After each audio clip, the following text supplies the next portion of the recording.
Hello दोस्तों, नमस्कार। Way of maths channel में आपका फिर से स्वागत है। मैं हूं एम के गुजर और इस वीडियो में लेके आया हूं उत्तर पश्चिमी रेलवे। उत्तर पश्चिम रेलवे नॉर्थ वेस्टर्न रेलवे में 1 जून 2025 को एक असिस्टेंट ऑपरेशन मैनेजर का पेपर हुआ है। एओम का जो पेपर हुआ है उस पेपर का दूसरा भाग, पहला भाग जिसमें क्वेश्चन नंबर 1 से लेकर के 30 तक पिछले वीडियो में हल करवा चुका हूं, जिसका लिंक डिस्क्रिप्शन में दिया गया है। एक बार वहां से आप जरूर देखें। और इस वीडियो में लेके आया हूं क्वेश्चन नंबर 31 से। स्क्रीन पर देखें। क्वेश्चन नंबर 31 में लिखा है, पीसीओएम की किस पीएच के लिए योजना प्रमुख समन्वयक है। पीसीओएम का फुल फॉर्म होता है प्रिंसिपल चीफ ऑपरेशंस मैनेजर और पीएच मतलब प्लान हेड। यानी पीसीओएम किस प्लान हेड के लिए योजना प्रमुख समन्वयक है। ए में 16, बी में 53, सी में 33 और डी में 42 दे रखा है। ए में जो 16 दे रखा है, प्लान हेड 16 का योजना प्रमुख समन्वयक पीसीओएम होता है। करेक्ट आंसर यही रहेगा। बी में 53 दे रखा है, 53 का जो योजना प्रमुख समन्वयक होता है वो पीसीसीएम होता है। सी में 33 दे रखा है, 33 में योजना प्रमुख समन्वयक पीसीएसटी होता है। और डी में पीएच 42 दे रखा है, पीएच 42 का योजना प्रमुख समन्वयक पीसीएमई होता है। 31 नंबर के क्वेश्चन का करेक्ट आंसर हुआ ए, पीसीओएम पीएच 16 के लिए योजना प्रमुख समन्वयक होता है। नेक्स्ट क्वेश्चन देखेंगे। क्वेश्चन नंबर 32 में है, 25 केवी एसी विद्युतीकृत खंडों में ओडीसी की आवाजाही के दौरान ओएचई को कितनी सकल निकासी पर बंद किया जाना चाहिए।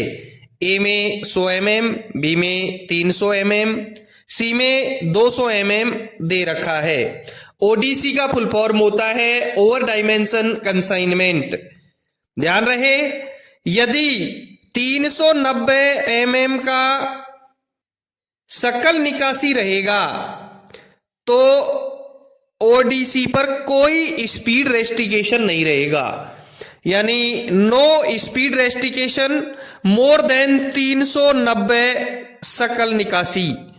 ठीक है, यदि 390 का अंतराल रहेगा तो कोई स्पीड रेस्ट्रिक्शन नहीं रहेगा।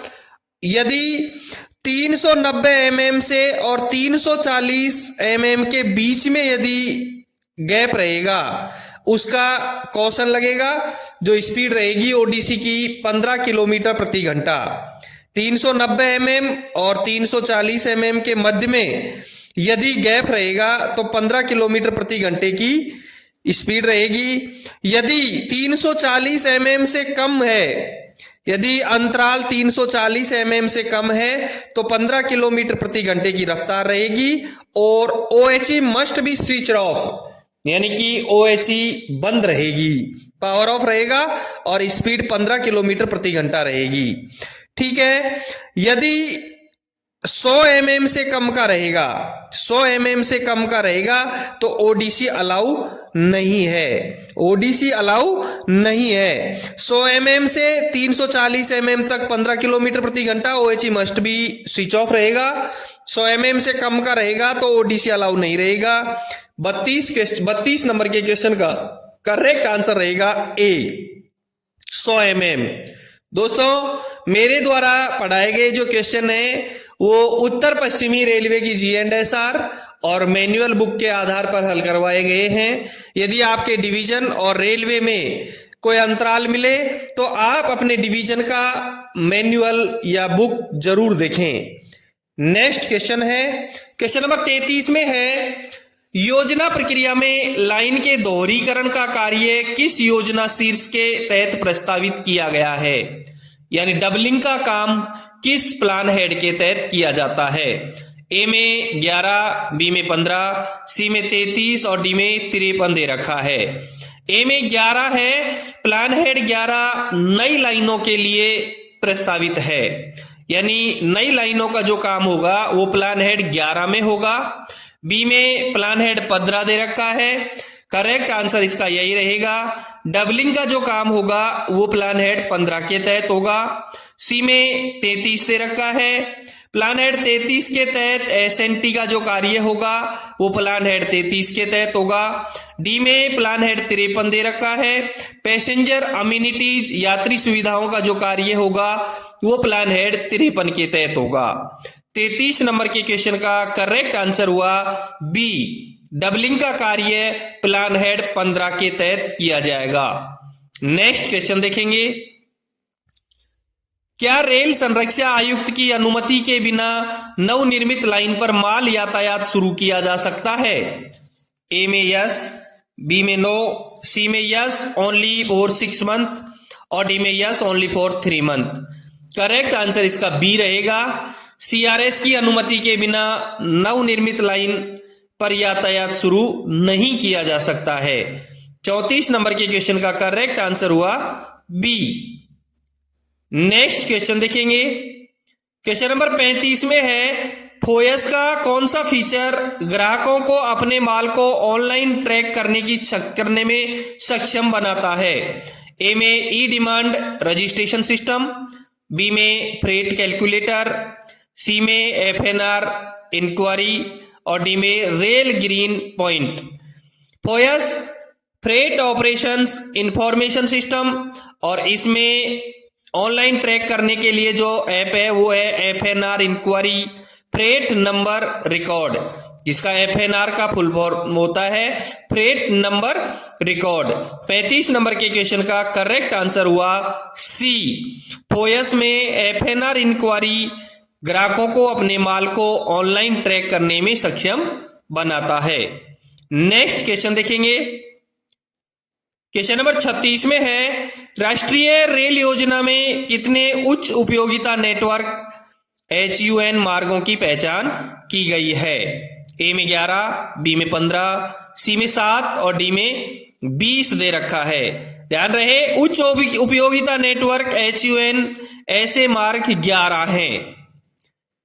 एक बात और बता दूं आपको, HDN यानी हाई डेंसिटी रूट्स उच्च घनत्व वाले मार्ग 6 हैं। HUN 11 और HDN 6 हैं। 6 कौन कौन से हैं? दिल्ली हावड़ा, दूसरा दिल्ली बॉम्बे, तीसरा बॉम्बे हावड़ा, चौथा बॉम्बे मद्रास और पांचवा दिल्ली गुवाहाटी और छठा दिल्ली चेन्नई। ठीक है, 36 नंबर के क्वेश्चन का करेक्ट आंसर हुआ ए, राष्ट्रीय रेल योजना में उच्च उपयोगिता नेटवर्क 11 हैं। नेक्स्ट क्वेश्चन देखेंगे, क्वेश्चन नंबर 37 में है, राष्ट्रीय रेल योजना के तहत वर्ष 2030 तक माल यातायात में रेलवे का मॉडल हिस्सा क्या लक्षित माना गया है?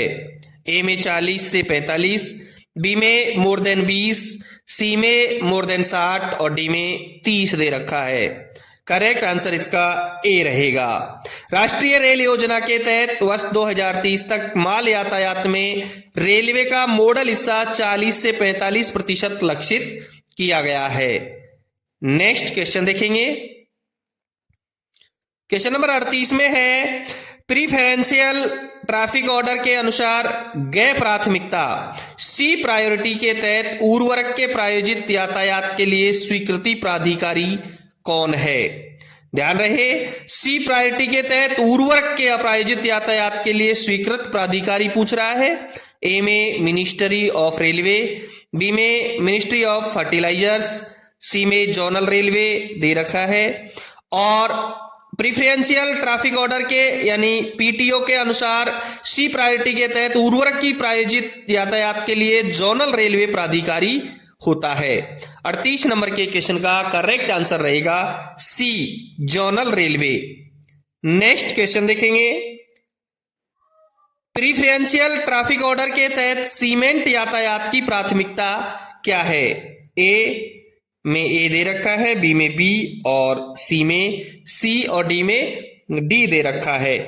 मैं आपको एक बार बता दूं कि पीटीओ के तहत जो प्राथमिकताएं होती है वो 4 तरीके से है। ए प्राथमिकता में सैन्य यातायात, यानी मिल रेल जो रेलवे द्वारा अनुमोदित हो लिया गया है। प्राथमिकता बी में प्राकृतिक आपदाओं के पीड़ितों के लिए राहत सामग्री और सार्वजनिक वितरण प्रणाली पीडीएस या एफसीआई द्वारा अन्य कल्याणकारी योजनाओं के लिए खाद्यान्न, लेवी चीनी और अन्य केंद्रीय सरकारी एजेंसियों द्वारा प्रायोजित अन्य वस्तुएं। प्राथमिकता सी में रेलवे बोर्ड या क्षेत्रीय रेलवे द्वारा निर्धारित मासिक या त्रैमासिक रेलवे कार्यक्रम के तहत अनुमोदित सभी कार्यक्रमित यातायात लिए गए हैं। प्राथमिकता डी में वह यातायात जो प्राथमिकता ए, बी, सी में शामिल नहीं है उसे प्राथमिकता डी में रखा गया है। सीमेंट यातायात ए, बी, सी में नहीं आया है, इसलिए सीमेंट यातायात को प्राथमिकता डी में रखा गया है। 39 नंबर के क्वेश्चन का करेक्ट आंसर हुआ डी, सीमेंट यातायात प्राथमिकता डी में रखा गया है। नेक्स्ट क्वेश्चन देखेंगे। क्वेश्चन नंबर 40 में है ट्रैक नवीनीकरण की अर्ध यंत्रीकृत प्रणाली जिसमें पूर्व निर्मित रेल पैनल बिछाए जाते हैं और मौजूदा पैनलों को न्यूनतम श्रम से हटा दिया जाता है को क्या कहा जाता है। ट्रैक की नवीन अर्ध पंजीकृत प्रणाली जिसमें पूर्व निर्मित रेल पैनल बिछाए जाते हैं और मौजूदा पैनलों को न्यूनतम श्रम से हटा दिया जाता है, इसको क्या कहा जाता है। ए में बीआरएम, बी में डीजीएस, सी में पीक्यूआरएस और डी में T28। ऐसे जो कार्य हैं उनको पीक्यूआरएस कहा जाता है। क्वेश्चन नंबर 40 का करेक्ट आंसर रहेगा सी, पीक्यूआरएस। ठीक है, नेक्स्ट क्वेश्चन देखेंगे। क्वेश्चन नंबर 41 में है सेवा के विपरीत ऐसी परिस्थितियां नहीं हो, सेवा के विपरीत ऐसी परिस्थितियां नहीं हो। सभी रनिंग कर्मचारियों के मुख्यालय विश्राम की अवधि कितने घंटे होगी और इस पर मुख्यालय की तरफ आते हुए ड्यूटी की अवधि पर कोई असर न हो। ए में 16, बी में 24, सी में 12 और डी में 6। करेक्ट आंसर इसका ए रहेगा। क्वेश्चन नंबर 41 का करेक्ट आंसर ए रहेगा 16 घंटे। नेक्स्ट क्वेश्चन देखेंगे। क्वेश्चन नंबर 42 में है गाड़ी परिचालन हेतु ओएचई द्वारा सामान्यतः कितनी आपूर्ति की जाती है। ए में 25 kV AC single phase, B में 2500 kV AC single phase, C में 2.5 केवी एसी ड्यूल फेज और डी में 30 kV AC dual phase. Correct answer इसका ए रहेगा। गाड़ी परिचालन हेतु जो ओएचई की सामान्य विद्युत सप्लाई है वो 25 केवी एसी सिंगल फेज होती है। 42 नंबर के क्वेश्चन का करेक्ट आंसर हुआ ए। नेक्स्ट क्वेश्चन देखेंगे। क्वेश्चन नंबर 43 में है बीसीएनए वैगन का सामान्य धुराभार में क्या है टन में। एक्सल लोड ए में 20.32, बी में 22.9, सी में 25 और डी में 30 दे रखा है। बीसीएनए जो वैगन है उसका एक्सल लोड 20.32 टन में होगा। बीसीएनए जो वैगन है उसका एक्सल लोड होगा 20.32 टन। ध्यान रहे बीसीएनएचएल वैगन का एक्सल लोड 22.9 टन होता है। क्वेश्चन नंबर 43 का करेक्ट आंसर हुआ ए 20.32 टन। दोस्तों आप देख रहे हैं उत्तर पश्चिमी रेलवे में 1 जून 2025 को एक एवं 70% के लिए पेपर हुआ है। उस पेपर का दूसरा भाग, इससे पहले मेरे द्वारा पहला भाग हल करवाया जा चुका है जिसका लिंक डिस्क्रिप्शन में दिया रखा हुआ है, एक बार आप जरूर देखें। यदि आपके डिवीजन या रेलवे में कोई पेपर हुआ है तो मुझे मेरे टेलीग्राम नंबर और व्हाट्सएप नंबर पर जरूर भेजें। मेरे द्वारा पढ़ाए गए पेपर्स का पीडीएफ चाहिए तो प्रत्येक वीडियो के डिस्क्रिप्शन में जाएं, टेलीग्राम चैनल के लिंक पर क्लिक करें और पीडीएफ डाउनलोड करें। देखते हैं नेक्स्ट क्वेश्चन। क्वेश्चन नंबर 44 में है निम्नलिखित में से कौन सा हॉपर वैगन है? ए में BOBRN, बी में BOBYN, सी में BCBFG। और हॉपर वैगन, देखो वैगन ओपन वैगन होते हैं, कवर्ड वैगन होते हैं, फ्लैट वैगन होते हैं, हॉपर वैगन होते हैं, टैंक वैगन होते हैं और कंटेनर वैगन और ब्रेक वैन होते हैं। BOBRN, BOBYN और BCBFG तीनों हॉपर वैगन हैं। इसलिए 44 नंबर के क्वेश्चन का करेक्ट आंसर रहेगा D, all of these. Next question देखेंगे। क्वेश्चन नंबर 45 में है BCNA वैगन की प्रथम POH की आवधिकता क्या है? ए में 6 वर्ष, बी में 12 वर्ष, सी में 8 वर्ष और डी में 10 वर्ष दे रखी है। POH का फुल फॉर्म होगा पीरियोडिक ओवरहोलिंग, यानी आवधिक ओवरहोलिंग। और BCNA वैगन का जो प्रथम POH होता है वो 6 वर्ष की अवधि में होता है। ध्यान रहे, BTPN का POH भी 6 वर्ष की अवधि में होता है। 45 नंबर के क्वेश्चन का करेक्ट आंसर हुआ ए, 6 वर्ष। नेक्स्ट क्वेश्चन देखेंगे। क्वेश्चन नंबर 46 में है क्लोज सर्किट में चलने वाली एयर ब्रेक मालगाड़ियों के लिए प्रारंभिक ब्रेक पावर कितना प्रतिशत होता है? ए में 90%, बी में 100%, सी में 95% और डी में 70% दे रखा है। ध्यान रहे, क्लोज सर्किट में जो चलने वाली एयर ब्रेक मालगाड़ियां हैं उनका प्रारंभिक ब्रेक पावर 100% होता है। प्रारंभिक ब्रेक पावर 100% होता है। 46 नंबर के क्वेश्चन का करेक्ट आंसर हुआ बी, 100%। नेक्स्ट क्वेश्चन देखेंगे। क्वेश्चन नंबर 47 में है जहां वैगन परीक्षण स्टाफ नहीं है ऐसे स्थानों पर निम्नलिखित में से किस परिस्थितियों में GDR की जांच की जाती है? वैगन परीक्षण स्टाफ यानी CNW स्टाफ यदि नहीं है, मेंटेनेंस स्टाफ नहीं है, तो वहां GDR कैसे की जाती है, कब की जाती है, किस परिस्थितियों में की जाती है? GDR का फुल फॉर्म होगा गार्ड ड्राइवर रिपोर्ट। ए में after loading back loading, B में आफ्टर टिपलिंग, सी में after the rack is stable for more than 24 घंटे।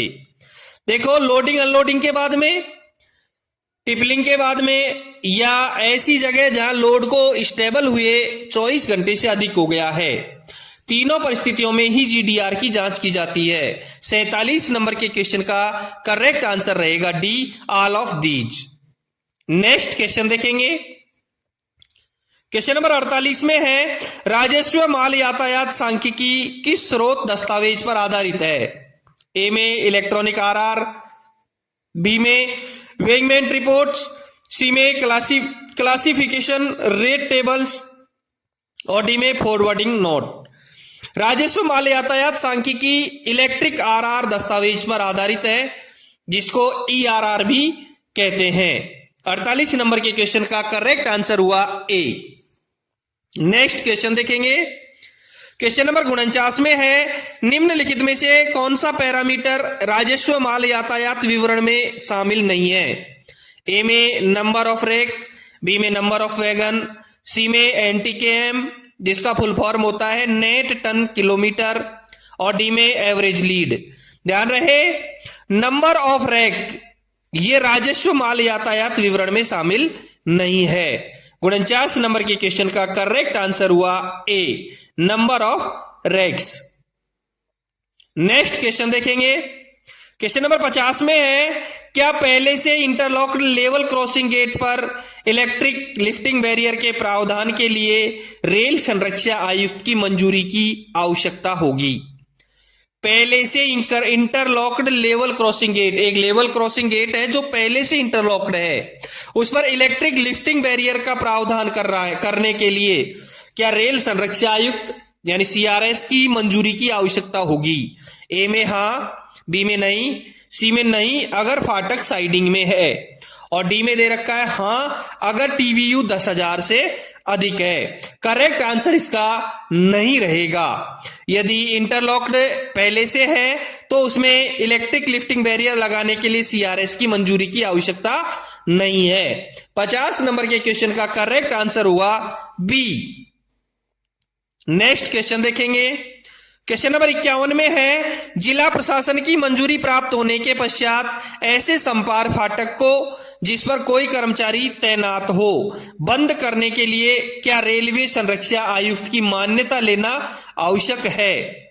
जिला प्रशासन की मंजूरी तो प्राप्त हो गई, लेकिन बंद करने के लिए कोई कर्मचारी उस पर तैनात है तो सीआरएस की अनुमान्यता लेना आवश्यक है क्या? ए में हां, बी में नहीं, सी में अगर हां अगर टीवीयू 10,000 से अधिक है, और डी में दे रखा है हां अगर फाटक मेन लाइन में है। बिल्कुल जरूरी है, जिला प्रशासन यदि मंजूरी दे देता है और उस पर कोई कर्मचारी तैनात है तो वहां सीआरएस की अनुमति लेना आवश्यक है गेट को बंद करने के लिए। 51 नंबर के क्वेश्चन का करेक्ट आंसर हुआ ए हां। दोस्तों आप देख रहे हैं उत्तर पश्चिमी रेलवे में 1 जून 2025 को एक एवं 70% के लिए पेपर हुआ है।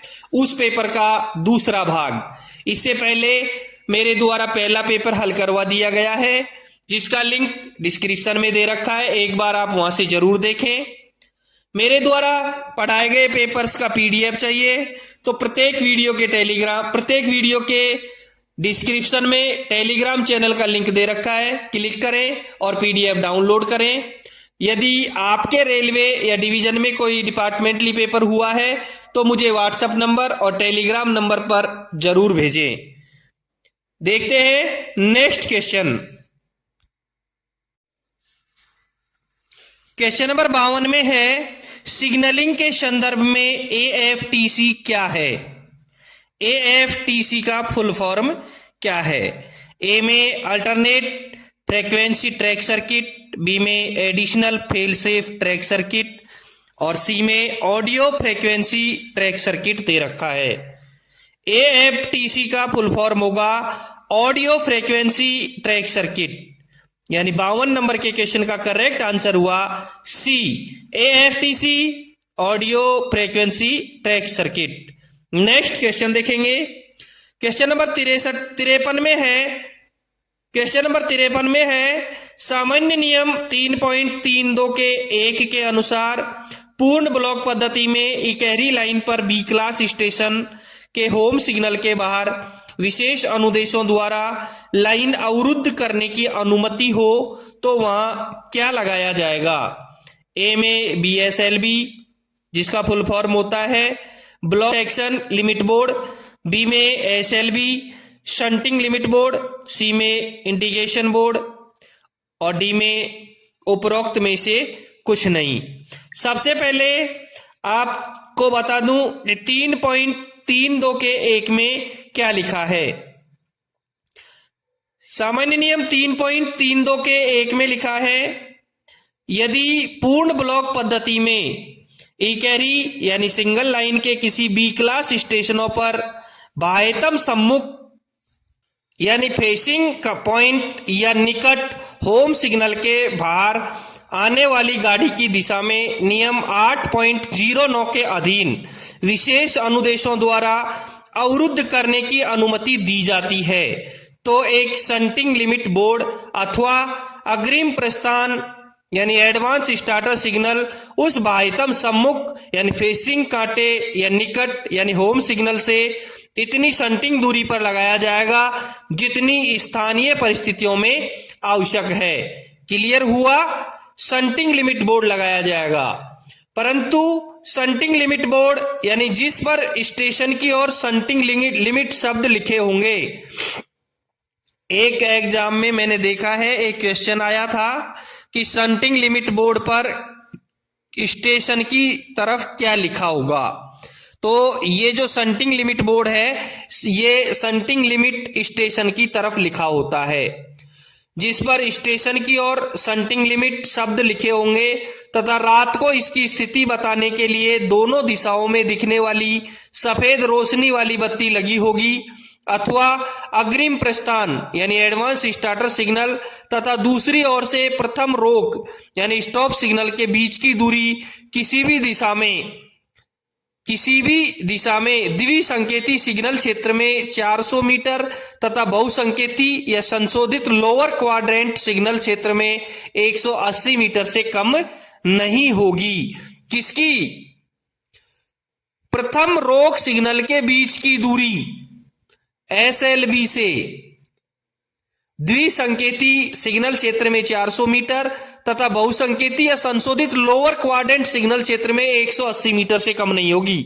यह बोर्ड या अग्रिम प्रस्थान एडवांस स्टार्टर सिग्नल उस स्थान का द्योतक है जहां तक कि संटिंग करने की अनुमति दी जा सकती है।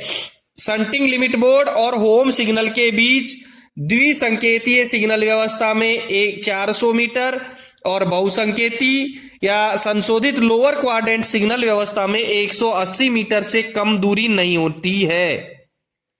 53 नंबर के क्वेश्चन का करेक्ट आंसर हुआ बी, SLB।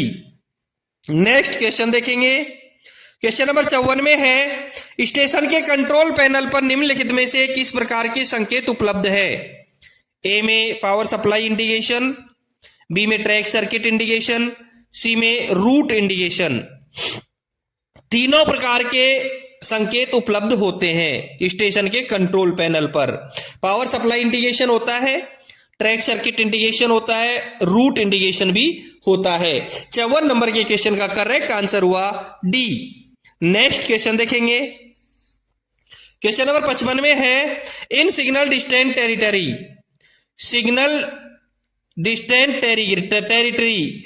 डिस्टेंट सिग्नल और फर्स्ट स्टॉप सिग्नल के बीच पर्याप्त दूरी होनी चाहिए।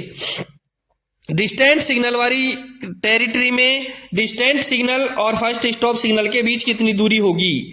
ए में 1000 मीटर, बी में 400 मीटर, सी में 300 मीटर और डी में 800 मीटर दे रखा है।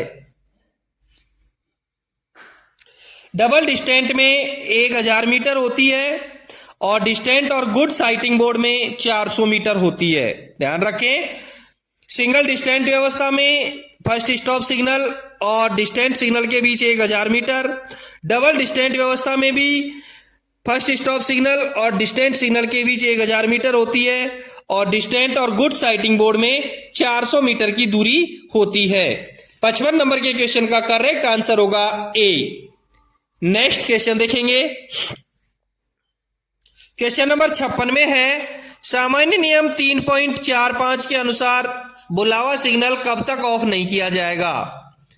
ए में बुलावा सिग्नल के आगे लाइन पर्याप्त दूरी तक साफ ना हो, बी में बुलावा सिग्नल के आगे लाइन अगले रोक सिग्नल तक साफ ना हो और सी में गाड़ी उस सिग्नल पर नहीं खड़ी कर दी गई हो जिसके नीचे वह बुलावा सिग्नल लगा है और डी में उपरोक्त में से कोई नहीं।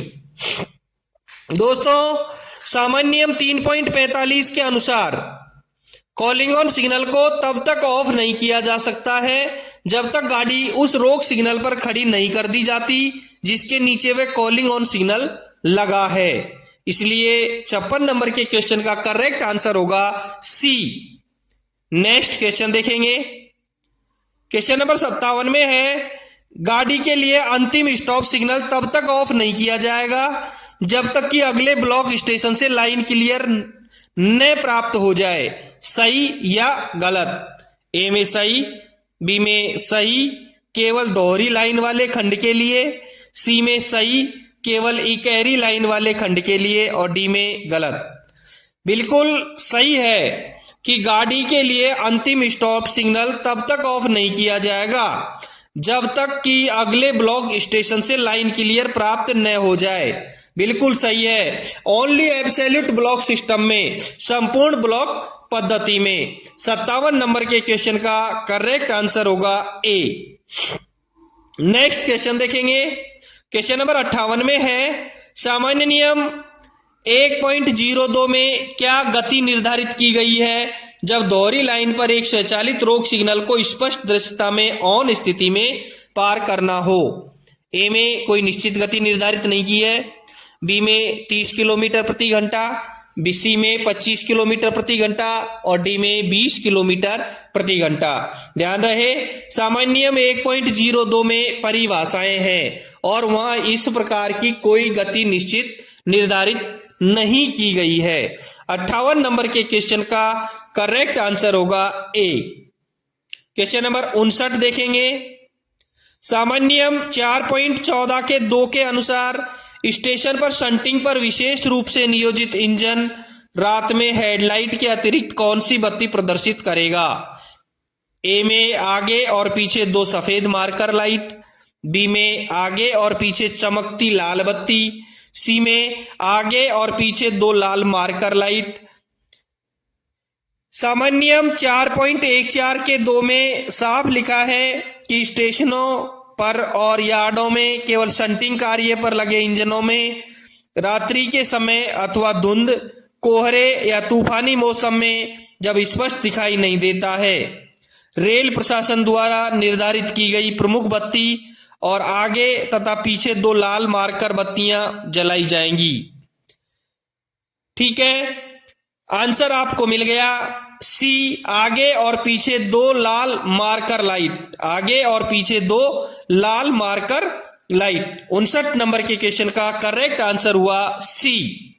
नेक्स्ट क्वेश्चन देखेंगे। क्वेश्चन नंबर 60 में है, यदि यात्रा के दौरान स्पीडोमीटर रिकॉर्डर खराब हो जाए तो ट्रेन को किसके द्वारा निर्धारित गति से चलाना चाहिए? यदि स्पीडो रिकॉर्डर मीटर खराब हो जाए तो कैसे चलेगी?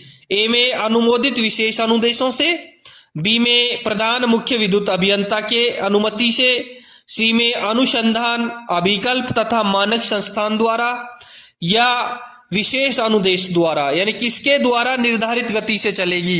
करेक्ट आंसर इसका डी रहेगा, विशेष अनुदेशों के द्वारा। 60 नंबर के क्वेश्चन का करेक्ट आंसर हुआ डी, विशेष अनुदेश। दोस्तों यह था उत्तर पश्चिम रेलवे द्वारा 1 जून 2025 को एक एओम का पेपर हुआ है, उस पेपर का दूसरा भाग जिसमें क्वेश्चन नंबर 1 से लेकर के 31 से लेकर के 60 तक हल करवाए हैं।